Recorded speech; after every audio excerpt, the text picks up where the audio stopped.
I'm going to call the January 16th meeting of the West Des Moines City Council to order and invite you all to stand and join us for the Pledge of Allegiance.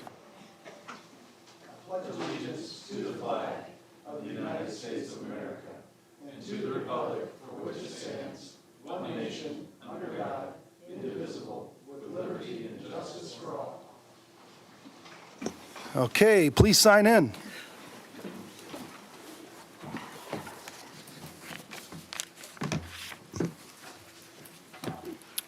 Five members present.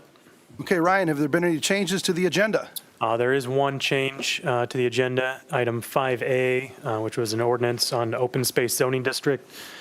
Staff is recommending a motion to continue that to February 5th. Okay, we will note the amended agenda. Can I get approval of the agenda as amended? So moved. Second. Okay, it's moved and seconded. Please vote. 5 yes. Okay, moving on to item 2, Citizens Forum. Anybody from the audience who would like to address the council on any item that is not either part of public hearings or new business, please come to the podium here, give us your name and address for the record, and we'd ask that you keep it to 5 minutes or less and keep it civil and respectful. Is there anybody in the council chambers that would like to address the council on item 2, Citizens Forum? Okay, I'm seeing no movement. Is there anybody online that would like to address the council on Citizens Forum? If so, please hit *6 to unmute yourself. Again, *6, not #6, *6 to unmute yourself. Give us your name and address for the record.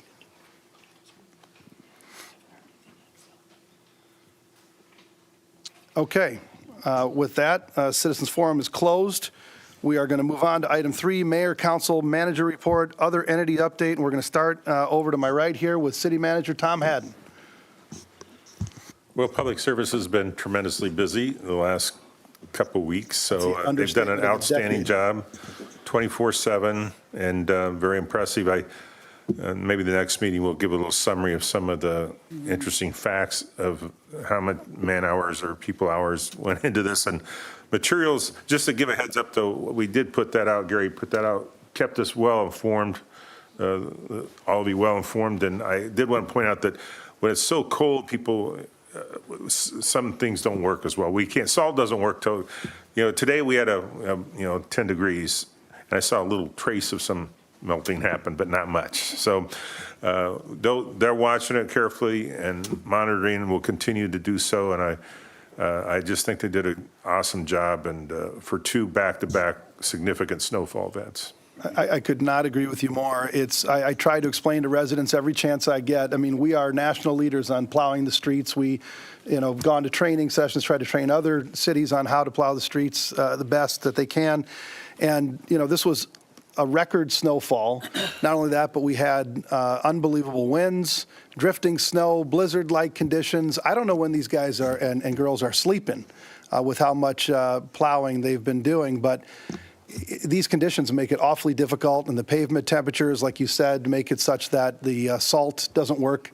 I've got residents that are repeatedly asking me how come we're not putting down salt or something on the roads. It doesn't work with the pavement temperature so low. All it is a waste of money. So I know it makes you feel better and it may work for a brief moment, but as soon as that gets brushed off, it's gone and people are slipping and sliding again. So I am extremely impressed at the job that these men and women did out there. My hat is off to them for the 24/7 work that they've been doing to keep the streets plowed. I've received a number of compliments from residents that have said, unbelievable job, way to go. So keep up the good work, Gary, and your department. Thanks for all you do. Okay. I just want to add one thing to that. For the first ward, I only received one complaint from a resident. It was a former neighbor of mine. And he lives on a cul-de-sac, and his concern was the amount of roadway that was not plowed down there. And in talking with Gary Rank, the main reason for that was, well, I guess 2 reasons. One, the contractor that we have doing the cul-de-sacs, there was a new person on that and didn't really, I guess, really understand where the curb was at. 2, that the sidewalk sits so close to the back of curb that there's really no place to put the snow. So what was discussed, what Gary discussed with me was that city decided that they would not enforce the sidewalk shoveling ordinance and then would be able to pile the snow farther back, in this case, the people's sidewalks and yards, in order to fully open that roadway. I talked with the resident down there and asked him to talk with the other neighbors, and he and they were in total agreement with that and appreciated the position that the city took on that. So thank you, Gary, for everything that you guys did to and your staff to make accommodations and get the roadway open, because as we talked, garbage trucks would have a very difficult time navigating that narrower road down there, let alone maybe being able to get through it. And I just want to add that I'm sure Mr. Brett Hodney is enjoying the sunshine in Arizona after his retirement. He picked a great time to retire, didn't he, Gary? Thank you. All right, thanks, Kevin. Anybody else on this topic? Okay, Councilman Hudson. Thank you, Mr. Mayor. Yep, again, thank you to our city staff for doing an amazing job clearing the roads. I also did not receive any complaints, 0 complaints actually, from the folks in Ward 2, so wonderful work. Wanted to say a special thank you to our public safety officials as well, between police, fire, and EMS. I know being out in the frigid cold and keeping our city safe is incredibly difficult, so wanted to say thank you to them as well. Wanted to say thank you to Audrey Kennis and the Human Rights Commission and the Greater Des Moines Partnership and so many other partners who put on just a splendid MLK Jr. event yesterday at the Recplex. It was just a wonderful moment of unity, so really appreciated that. And certainly last night, Eyes on the World were on Iowa. Democrats and Republicans met together all over the state to caucus, and several places in West Des Moines hosted. And quite frankly, I think our city and our state hosted this event with great aplomb. So congratulations to our city and state, because I think it worked out well logistically, and I'm glad that we have the opportunity to meet together locally as Democrats and Republicans for important democratic matters. So with that, I will conclude my report. Thank you, Mr. Mayor. Thank you, Councilman. Councilman McKinney. Thank you, Mayor. Yes, a couple items. I'll echo some of those things, but not to belabor it, I thank everybody for all the work they did over the last week on the public services team and public safety. I will say I did receive a couple complaints. First of all, Gary, you are incredibly responsive, so thank you for the attention to a couple of those items. The other item I realized as part of this is, well, somebody said, hey, you know, they haven't been through in a while. And I remember, well, we've got this app that actually tracks where and when the snowplow was through. They haven't been here all day. Well, why don't we pull up the app? And so you can pull up the app and you can actually see where they were at in the last 2 hours, 4 hours, 10 hours. And sure enough, you know, it had been 4 hours, and you could see when they came through again. So that technology got put to use several times, and I'm glad we're moving forward to those items. Similar to Councilman Hudson's comments on the MLK celebration yesterday, Audrey and the whole team did a fantastic job, so thank you for that. And Councilwoman Hardman, your comments were very well made, so thank you for everything you said and shared. Last, I want to say, Chief Scott, to you and your team, I had an opportunity to look at the video that you had shared on the crisis intervention team and the good work you're doing with mental health providers in the community to ensure that when there is an issue in the community, you're bringing the appropriate resources to bear to ensure folks are taken care of. Not only was it a really well done video, but it tells an important story. So thank you for the work you're doing there. And last, Mayor, I'd share that, of course, you know, the Metropolitan Planning Organization, the MPO, is searching for its next executive director. The application window closes on January 26th. So for anybody that has a connection to somebody that's looking to be an executive director of the Metropolitan Planning Organization, applications are being accepted through January 26th, and then there's a process to select somebody from that point. That concludes my report. Thank you, Mayor. Thank you, Councilman. I would just say at this time, you know, absolutely kudos to Audrey, the Human Rights Commission, Councilwoman Hardman, everyone on the planning team that was there that planned the MLK Jr. Day event. It was an awesome event, very well attended.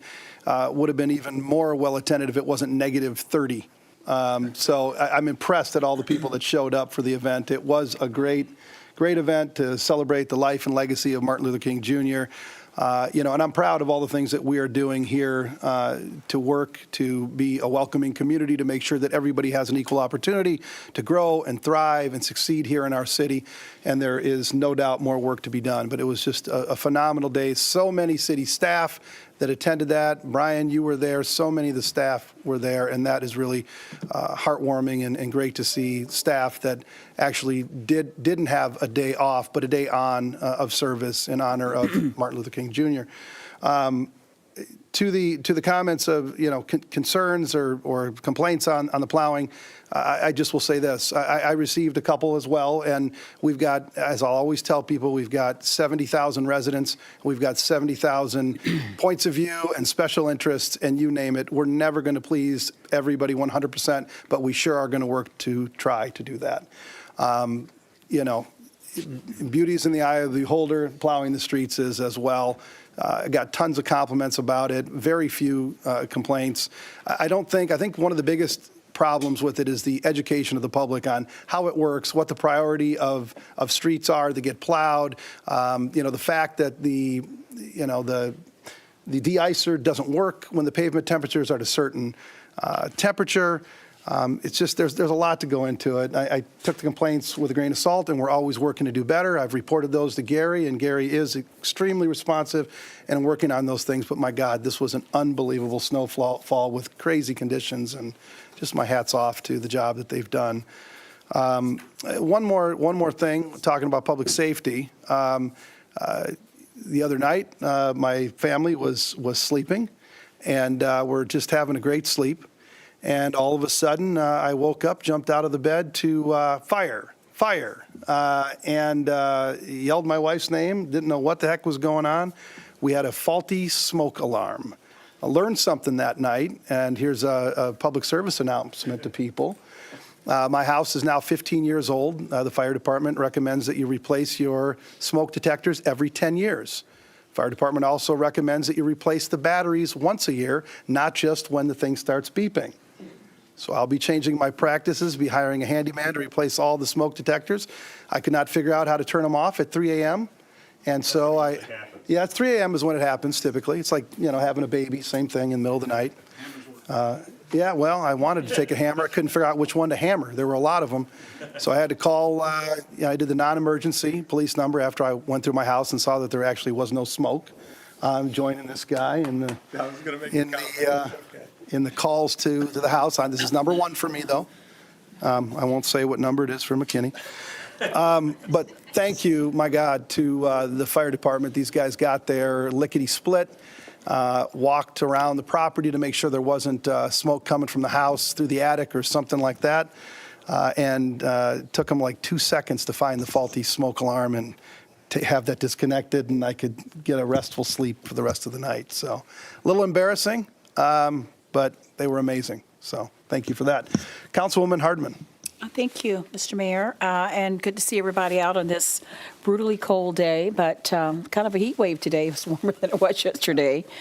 I'd like to first start my remarks off by extending what I think are all of our heartfelt thoughts to the city of Perry. I think we know that the city of Perry took on a huge loss 11 or 12 days ago, and then to learn that the principal died just a couple days ago just makes your heart just absolutely sink. I had an opportunity to attend the prayer vigil the night that happened and sat next to a teacher who had both of those students when they were in elementary. And it was such a loss to see two bright students that she had, the one that died and the one that committed suicide, in her classroom. And to now be attending a prayer vigil where both of them lost their lives in one day, it's overwhelming. So I know those that have children, hug your children hard when you go home, because you just never know when you drop them off anywhere, particularly even at schools, what's going to happen as it relates to that. So my heart, and I'm sure all of ours, go out to the city of Perry and what they're going through today, and quite honestly beyond. So I'd like to also then, and I won't reiterate, thank public services and public safety for all that they do. when you see the kind of storm we had and you see some of the cars on the road and whatnot, you know, eventually they're going to be having a tow truck and some police officer is going to be right there near when all that's happening to make sure that there's no other accidents that happen. So there are lots of folks that are enduring and providing service during this brutally cold weather. So whether it's EMS and public safety and public works and public services or whatever, thank you very, very much. I had a friend that I called today that says she didn't make the Martin Luther King prayer breakfast because her streets were not able to get out and go. And I'm like, what? They lived in Des Moines. And I says, I've been out driving and grocery shopping and everything else here. So we're doing pretty good. So sometimes you have to just kind of brag about how well you have it. So I told her next time, just let me know and I'll try to see about what we can do to help her. I'd like to end by saying thank you to Audrey Kennis, who led a committee, and I was really proud to be on that committee, doing absolutely nothing other than supporting the work that they're doing, who brought together a wonderful, wonderful celebration of Martin Luther King. It happened at the Recplex. The staff at the Recplex, by the way, were absolutely phenomenal, had everything all set up, ready to go. So the team and the Recplex were there handling every little thing that we needed to make it all go. So thank you very, very much for the staff there as well. But 5 years ago, this started off as a vision. It was a vision that we should have our very own celebration in this city. And we should also be celebrating it as a holiday. And so this particular dream has come to fruition, and to see that it grows and is bigger every year makes my heart sing. So kudos to Audrey, kudos to those that braved the elements. Thank you to staff that attended, who was there. We had a wonderful keynote speaker by Dr. Rich Salas. We had a panel that talked a lot about solidarity that included a youth. There were awards given to youth, scholarships that are funded by corporations in our community, giving scholarships and recognizing an organization that's also living and walking the talk. So we're going to do this every year. It'll be different every year, but it is so nice to see this vision become a reality, and that every year is bigger. And I'm so very proud of West Des Moines for stepping up to the plate and allowing this vision to become a reality. So excited about that. That concludes my report and also the chamber was also involved in this effort. So Catherine, I know I talked to her earlier, she's not going to be here, but the chamber played a critical role in the effort as well, in the downtown partnership. But certainly the city of West Des Moines led the charge. Concludes my report. Thank you, Councilwoman. Councilman Trevilian. Nothing this time, Your Honor. Okay, Councilman Lotz. Thanks, Your Honor, for the floor. A couple of things that were kind of covered a little bit before, but I just want to congratulate Chief Scott on a great video series that you guys put out. It's really good. I shared it on my social media. I also saw today a similar set of videos for our community compliance group has created, and so I'd like to ask for City Manager Haddon to help figure out how we get the word out better about some of these things with our social media and whatnot. I think we can take a little bit different approach there, so we can take that offline and talk through it when the time is right. But I also want to congratulate Gary and the Community Services Department with the great work during the snow event and the cold and everything. I can imagine how difficult that is over a period of a week, and you guys are still working at it. So great job. It did not prevent my daughter, however, from going in the snowbank, and I did have to get her car towed. So she said, Dad, I was only going 5 miles an hour over the speed limit. And I'm like, over the speed limit. Yeah. So we don't have to discuss that up here. But last thing is I'm excited to be here with you all on the dais. As some of you know, I've been attending remotely last 2 or 3 meetings with my father being very, very sick, helping care for him. So I'm actually thrilled to be up here with you guys tonight instead of online. So thank you. Yeah, it's good to have you back, Doug. Okay, with that, we'll move on to item 4, consent agenda. Are there any items that any council person would like to have pulled and voted on separately? Otherwise, I would take a motion to approve the consent agenda as distributed. So move. Second. Moved and seconded, please vote.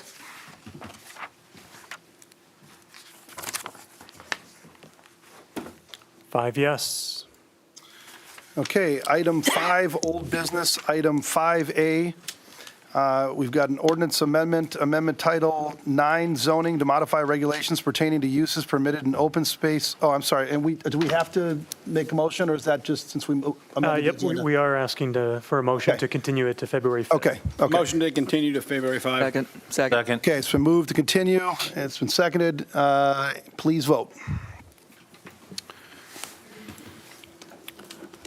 5 yes. Okay, moving on to item 6, public hearings. Item 6A, this is time and place for a public hearing to consider Jordan Ridge west of South Jordan Creek Parkway and south of Stagecoach Drive. Amend the planned unit development ordinance to change the housing type allowed in parcel E, initiated by Rock Equity Holdings 2 LLC. Ryan, did you please read the date the notice is published? December 29th, 2023, in the Des Moines Register. And have you received any written comment to this hearing? The Planning and Zoning Commission, by a vote of 6 yes with 1 absent, adopted a resolution recommending approval of the PUD amendment. Okay, anybody from the audience who would like to address the council on item 6A, please come to the podium, give us your name and address for the record. Anybody online, hit *6 to unmute yourself and do the same. Is there anybody in the chamber or online that would like to address the council on item 6A?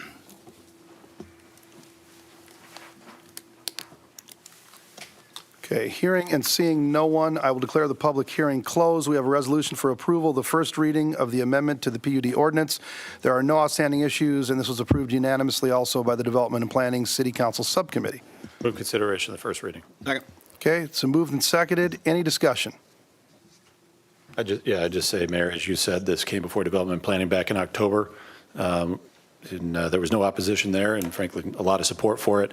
I did have a chance to take a look at a very similar development in another community that I think this is modeled after, and I tell you, it was an excellent product. So I'm looking forward to seeing something like this in our community. Cool. Thank you for the comments. Any other comments before we vote? Okay, hearing none, please vote.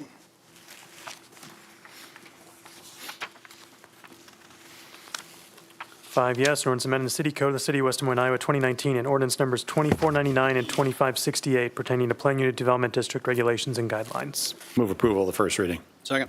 Okay, please vote.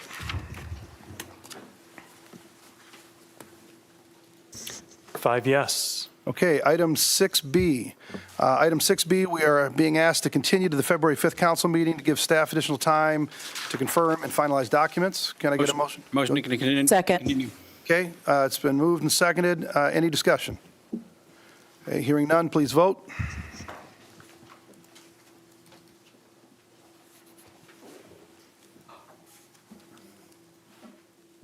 They need you to vote Oh, again. Yeah, it didn't take for I some reason. don't know what's going on. I don't know why it does that. Mine's a sticky. Five yes. Okay, item 6C. This is time and place for public hearing to consider amendment number 4 to the Coach Light Drive Urban Renewal Area initiated by the city of West Des Moines. And this is continued from December 4th, 2023, December 18th, 2023, and January 2nd, 2024.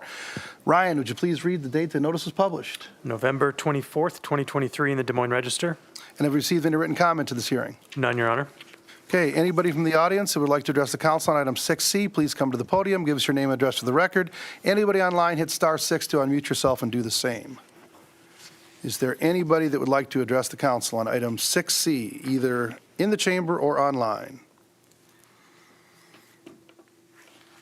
Okay, hearing and seeing no one, I will declare the public hearing closed. We've got a resolution for approval, the amendment number 4 to the Coach Light Drive Urban Renewal Plan. There are no outstanding issues, and this comes to us from the Finance and Administration City Council Subcommittee, where there was a split recommendation. Somebody want to move approval of the resolution? I will make a motion to approve the resolution. Okay, it's been moved. Is there a second? Second. It's moved and seconded. Any discussion? Sure, just a little background. I think we had met in the Finance and Administration Subcommittee several months ago, and in the intervening time, I think I'm supportive of this evening, and I think the critical piece has been in conversations with Ryan Moffett, conversations that we've had about just the sheer need for childcare in our community. And when we just add up all of the potential spots that are available for children to go during the day, children who are 1, 2, 3, 4, 5, really pre-K and before, the number seems to be dwindling a little bit rather than expanding. And so I know Councilman Lotz back in October voted yes to move it forward. I voted no to move it forward. But in the intervening period, I have learned a lot more about really just the need for childcare in our community and how there is a dearth, I think, of childcare in our community. So given that, I wanted to explain the split vote and just say thank you to Ryan for kind of sharing more information in conversations that Ryan has had with developers throughout the community.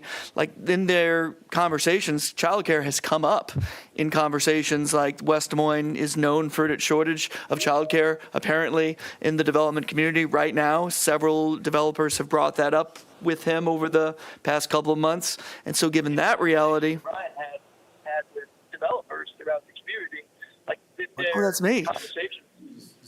I sound great. Conversations like West Des Moines, known for its shortage of childcare. If you're joining the meeting online, could you please mute yourself?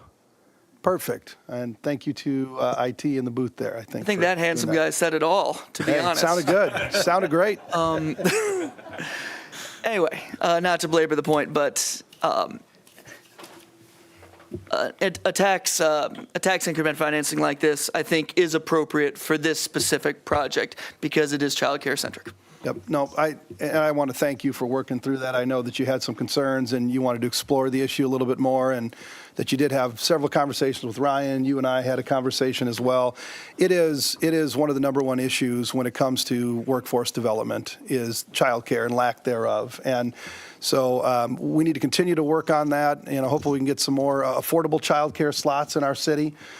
This is going to add a whole number of slots for a number of our workers in West Des Moines. I think it will help out significantly, and we'll keep working on this issue. And this is a traditional 5-year sliding scale TIF, so it's nothing out of the ordinary. But, it's really difficult, I think, for a lot of people developing out there right now with this interest rate environment in which we are living. And I think this helps to get this done and bring a whole number of childcare slots and help our workers. And so this is a good thing. So I do appreciate you working through that. And Ryan, I appreciate you working through it with him. Yeah, I'll just add, we pride ourselves in being able to attract really good businesses here to town and grow the businesses that we have. And the childcare piece is a big component of that. And I think this is where it's needed in the community. And I'm very happy that this is going forward. And I think this is what TIF, is intended for in development of these kinds of things. There's, I think, a lot of people who would probably love to live and work here. And if there's not enough childcare, then they won't be able to. So. Councilwoman Hardman. Yeah, I'd just like to say thank you both for exploring this, and I thank you, Councilman Hudson, for explaining, because I was curious about the split vote and why, and just wanted to do a little bit more homework, and that always makes sense. But when we really think about our cities and we really think about the livability of our cities and who we want to attract to our cities and whatnot, there are two issues that plague a city in terms of who stays, and that's affordable housing and that's childcare. So anything that we can do to enhance portion of that, or as much as we can, it's certainly to our favor. I was talking to a lady that was working at one of the retail places here in West Des Moines and has 2 jobs, actually, one in Des Moines and one in West Des Moines. And as you talk and get to know her, she has issues with childcare, issues with affordable housing, and all of those things, which are problematic. So I think that's why we are here on this council, is to serve our citizens and to create opportunities that allow them to live, work, and thrive here. So, Absolutely. Okay, any additional comments before we vote? Okay, hearing none, please vote. 5 yes. Okay, item 6D. This is a time and place for a public hearing to consider agreement for private development initiated by Legacy Partners LLC. Again, this was continued from December 4th, December 18th, 2023 meetings, and January 2nd meeting. Ryan, with that, would you please read the date the notice was published? November 24th, 2023 in the Des Moines Register. And have you received any written comments to this hearing? None, Your Honor. Okay, anybody from the audience that would like to address the council on item 6D, please come to the podium, give us your name and address for the record. Anybody online, you know what to do. *6 to unmute yourself and give us your name and address for the record. Is there anybody in the audience that would like to address the council on this item? I try to give a little bit of time because we've heard people trying to unmute themselves and they just can't seem to do it, and then they want time to speak and they miss their time, and then we try to make time in the following meeting. So that should have bought them enough time. Hearing no one, I will declare the public hearing closed. And we have got a resolution for approval of the development agreement between Legacy Partners and the city. There are no outstanding issues. And once again, this was a split recommendation, but that's been explained through the Finance and Administration City Council Subcommittee. Motion to approve. Okay, is there a second? It's been moved and seconded. Any further discussion? Okay, hearing none, please vote. 5 yes. Okay, item 6E. This is the time and the place for a public hearing to consider Riverview Drive erosion control and stabilization initiated by the city of West Des Moines. Ryan, would you please read the date the notice was published? December 29th, 2023 in the Des Moines Register. And have you received any written comment to this hearing? None, Your Honor. Okay, anybody from the audience that would like to address the council on item 6E, please come to the podium, give us your name and address for the record. Anybody online, hit *6 to unmute yourself and do the same. Is there anybody from the audience or online that would like to address the council on this item? Okay, hearing and seeing no one, I'm going to declare the public hearing closed. We have got 2 resolutions in motion, which we can take at the same time, and there are no outstanding issues. Move approval. Second. Okay, it's been moved and seconded. Any discussion? Okay, hearing none, please vote. 5 yes. Okay, item 7, new business. Item 7A, Come and Go 0098 Plat 1, 5760 Raccoon River Drive, accept public improvements and approve final plat to create 2 lots for commercial development, Come and Go LC. We have got a resolution for acceptance of public improvements, acceptance of surety for sidewalks, and approval and release of the final plat. There are no outstanding issues, and this was also approved by the Development and Planning City Council Subcommittee. Somebody want to move approval of the resolution? So moved. Second. Okay, it's been moved and seconded. Before I go to any comments from the council, is there anybody from the audience who would like to address the council on this item? Okay, any council have any comments on this item? Thanks, Mayor. Yeah, just, I think as the council knows, I do represent Come and Go, now Maverick, so I will abstain from this item. Okay, thank you, Councilman. Any other comments? Okay, hearing none, please vote.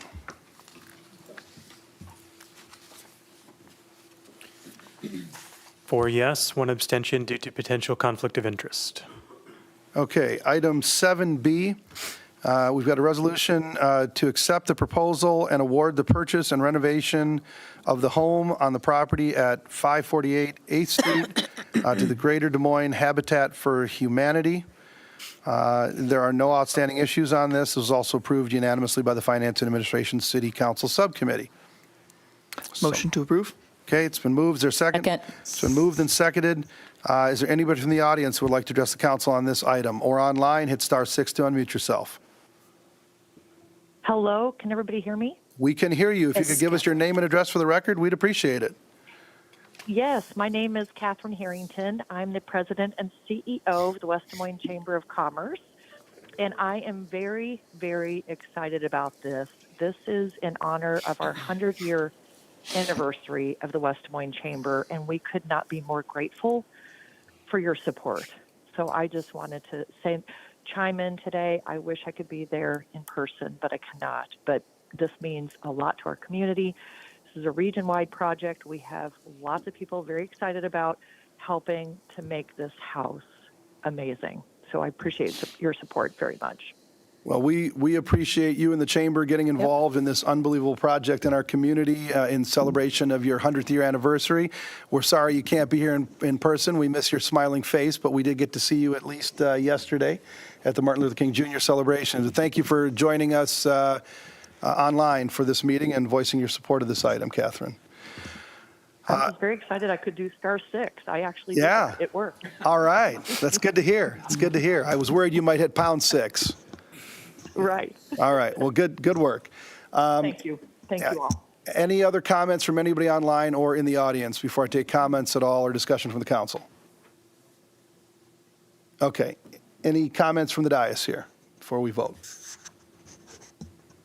Yeah, this came before FNA, and Councilman Lotz and I, we had a good discussion about the history of this, and really excited for the opportunity for Habitat to come into our community, renovate an existing home, so quite supportive of this.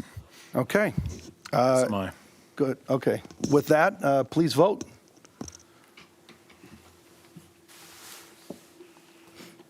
Five yes. Okay, moving on, item 7C. We have a resolution for approval, approving reissue and request for proposal and setting dates for receiving of the proposals, for selecting a proposal and holding a public hearing on the sale of city-owned property locally known as 1205 and 1207 Locust Street. And there are no outstanding issues on this, and this also came through the Finance and Administration City Council Subcommittee with unanimous recommendation. Does somebody want to move approval of the resolution? Motion to approve. Okay, it's been moved. Is there a second? Second. It's been moved and seconded.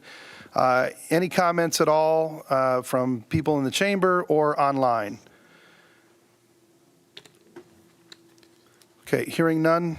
Any comments from the council on this item? No, I'd just say that similarly to the previous item, this came before FNA, and I think hopefully we'll have a similar outcome for this one. So when we get new bids on it, hopefully there'll be something good comes through of it, and I'm hopeful for this property as well, so. Yep, agreed. This will be a good project as well. Russ, I've got one question. Yes, go ahead, Councilman. When I toured this house, Christine Gordon told me that the property owner to, I believe it was to the west, had expressed interest in buying this. So my question is to Ryan, has the city, because we did not receive any bids or on the RFP, did the city reach out to that property owner to see if they were interested? Or was that person even contacted for this RFP? Because we've got a lot of money wrapped up in these two houses, and I think if we can recoup Sure. more than $7,500 on this property that we're getting on the other one, it's going to be better for the taxpayers. Okay, go ahead, Christine. Sure. Kristen Gordon, Housing Community Development Manager.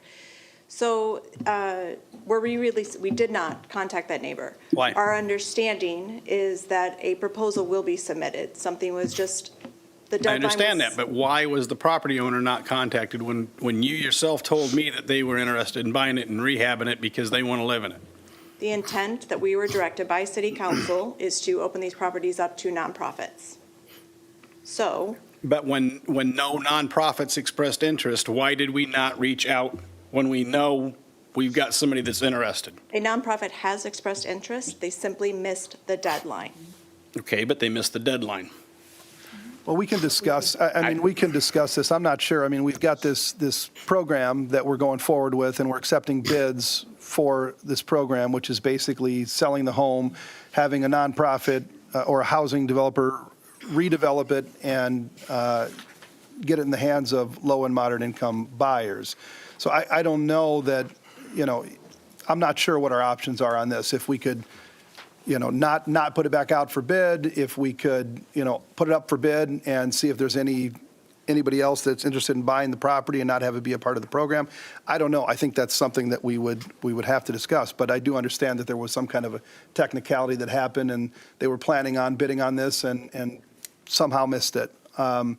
So I don't know, Tom, Greta, I don't know what we do at this point, given the program guidelines and what we're doing, if all of a sudden we can just open it up to anybody to bid on, including somebody that wants to buy it and renovate it and live in it themselves, or, so I don't know. I don't know what the policy is on that or what the process is. Sorry, just figuring out the Yeah, mic. no, it's, Because this is located in an urban renewal area, it does need to go out for proposals. What kind of proposal you put it out there for is up to the council, but it does need to be set out for proposals for 30 days. so is it possible that this individual can respond to this and bid on it themselves, or no? An individual could. The proposal sets out, though, that it needs to be, there's very specific Gotcha. requirements such as demolishing structures, replatting, and the construction of 3 additional homes, I believe, is it, Christine? Yes. So those are the proposal requirements that have been set out. That nobody responded to, correct? So it could be put out there in a different format. It could be. Thank you. But this is the property that we're looking at demolishing one home and putting up 2. So there will be a benefit to the taxpayer on that. Demolishing 2 and putting up 3. I'm sorry. Demolishing 2 and putting 3 up. That we pay for, right? Yeah. But there will be. Demolish them. Christine, can you address that issue? There's I'm not as community familiar. development block grant dollars that the city has, and we are proposing $100,000 of those funds to go towards the demolishing and any utility work that's needed on the site. Waste of money. Thank you. All right. Can I just ask it? This went Yes. before F&A. Yes. So, I mean, obviously you guys have more information or you dug into this a bit more. Is there something different today that you didn't have back when this came before F&A that we need to reconsider at all? I'm trying to get a sense of, I'm hearing what Kevin's saying in terms of there's an alternative here, but we started down a process. I'm trying to understand how that may impact what you all decided at F&A. Sure.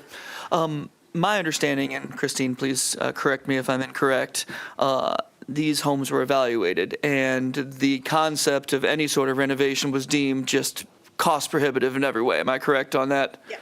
All right, as in Habitat looked at this and said, we can't do this because it would just cost so much more money to renovate than it would be to tear down. And the goal of this program from the beginning has been to use those community funding, the CBG. CDBG. So we'll get it right, yeah. Use those funds for a specific purpose of creating more affordable housing options. And so when this became available, this became the path that we as the council set forward on. And so, Mr. McKenney, when you ask about like what changed, I guess the only thing that changed this past week was the RFP went out and no one responded. However, the impression that we've been given is someone did want to respond, but through a clerical error or whatever it was, they were not able to.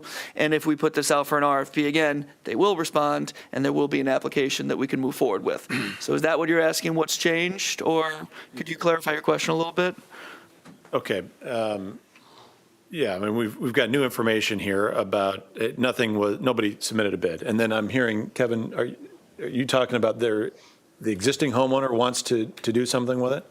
No, what Christine Gordon told me was. I'm sorry, the neighbor, That yeah. the neighbor had expressed interest in buying the property. The city ended up buying it prior to having it evaluated, like Councilman Hudson pointed out. And it was after the fact, and we already spent $230,000, I believe is what it was, and then found out that, Habitat's not interested in this thing. So to me, though, if we've got somebody that was interested in it, knowing the condition of the house, because they live next door to it, why wouldn't we offer it to them to recoup more of our money that we've got setting out there?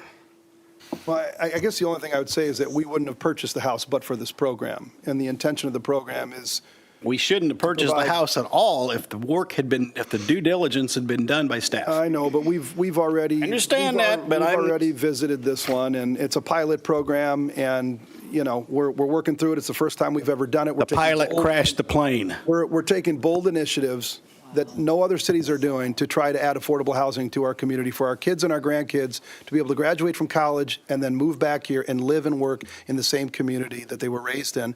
And this is going to add 3 affordable houses down in the Valley Junction area, and we're going to get, 3 houses for the price of 2. Could we have done some more due diligence and maybe paid less for the house? Possibly. Mistakes are going to be made. We're not perfect, but we're going to have a good outcome of this. And my understanding is that there were people that wanted to bid on it, and they dropped the ball. Mistakes are made. They made a mistake as well. We're going to put it back out to RFP, and we're going to have some affordable housing added. So, all right. Mr. Mayor, one other thing. Yes. And the key is they're going to be owner-occupied homes, correct? Correct. Right. Yeah, that's, I was going to say, the goal of the program, the rental acquisition program that was developed, was to lessen the number of single-family rentals in the neighborhood, turn them into owner-occupied, and be affordable owner-occupied. There's no guarantee that that neighbor is of a certain income range and would keep that property be affordable. So Right. we are accomplishing the goal in that we're turning 2 rental, single-family homes into 3 owner-occupied affordable homes. I'm going to add one piece that came up at F&A that Councilman Hudson and I sat in on. We had 3 groups of folks evaluate this property, these 2 properties. All 3 of them said it was cost prohibitive to renovate them. They needed to be demoed and started over. I understand what Councilman Trevelyan's saying, that the neighbor may want to do it on their own, but I find it hard to believe that somebody who doesn't do this for a living would be able to rehab that property in a way that's economically feasible. And I fear that if we went down that path, we would end up in the same spot a year from now, 2 years from now, whatever it is.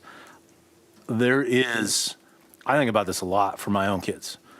Where are they going to live in this city when they graduate from college? This could be an option for them, and lots of people need lots of housing, just like they need childcare. And I think, could we have executed on it better? Yes, but it's a sunk cost at this point. Let's make something good out of it. So I think that's what this does. Councilwoman Hardman. Yeah, and it's really good to hear all of the debate and discussion on it. And, I just would like to say, I sit on the Polk County Housing Trust Fund board. I had my last meeting in about a month and a half or so. And, the number one goal is to increase affordable housing stock in municipalities and in the state of Iowa. And, here in West Des Moines, we have an interest, but there's just sometimes very few opportunities to make it happen for reasons that are beyond our control, development, and all of those kinds of things. I remember when I ran for office 6 years ago, I went and I talked to a developer who said that I should not be having affordable housing on my brochure. And I said, I'm going to put it on my brochure, and I'm going to keep it on my brochure because that's why I'm running, is for us to make a change and a difference in the city. So while there are things that probably were not buttoned up as tightly as probably we all would like them to be, and that goes on anything we do, everything isn't 100% perfect. I do think the bigger issue is, are we advancing something that's critical to the success of our municipality? And we need more stock of affordable housing. We need it like the air we're breathing. Regardless of, people can differ with me, and they can come up and tell me different. And I can tell you a number of folks that wish they can live here in West Des Moines but can't afford it. So for every complaint that I have that we don't need affordable housing, I've got families that I could say, go talk to them because they work here, 2 jobs in some cases, and go somewhere else to try to live. So I'd like to see us do more of this. I'd like for us to learn from our mistakes because we're human and life happens. But the overwhelming good will of it all is, are we allowing this city to be one that offers more affordable housing opportunities? And that's why I'm in support of this, because of that overriding passion of trying to make sure people that make less money than myself or otherwise can have a roof over their head and be able to live a dream that they can walk into a house and call it their own. Okay, thank you for the comments. Councilman Hudson. Hey, Christine, when it comes to using CDBG funds, how often are they able to be used in a way that leads to owner-occupied housing? Actually, kind of rare. You cannot use it to build above ground, ground and up. There's a limitation on CDBG for that. Yeah. So putting it towards utilities and demolition is actually a unique thing. So it's a good use of the funds. And that's what, when we kind of embarked upon this pilot program a couple of years ago, that was one of the things I was most excited about. This idea of what Councilwoman Hardman was talking about, affordable housing and increasing our housing stock. The way to really increase generational wealth is starting somewhere, and that starting someplace, you have to start with owner-occupied housing. And it's so hard for people to start down that path of living in a place that they own. And yes, it's so crucial, though, for getting folks started on a financial path. Councilman Loetz mentioned his kids and where are they going to live in the future. And yeah, this is only just a couple of houses, but we're using the CDBG funds in a very unique way that leads to, I think, those very positive stories. And that's why I'm excited about this program. And I think we all agree that, yeah, there were some things that went awry.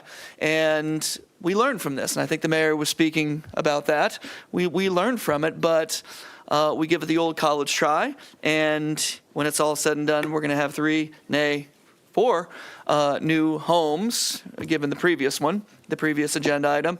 And I think that's an exciting thing because that means 4 families can start a new story. And I think that's something that probably can't be duplicated very often because we're just a city and there's only so much we can do.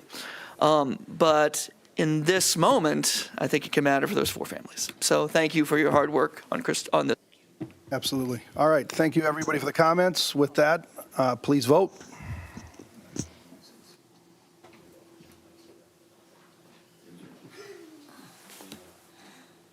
Four yes, 1 no. Okay, item 8, receive, file, and/or refer. Item 8A, we will receive the annual comprehensive financial report and we'll refer it to the Finance and Administration City Council Subcommittee for review. Thank you, gentlemen, for reviewing that.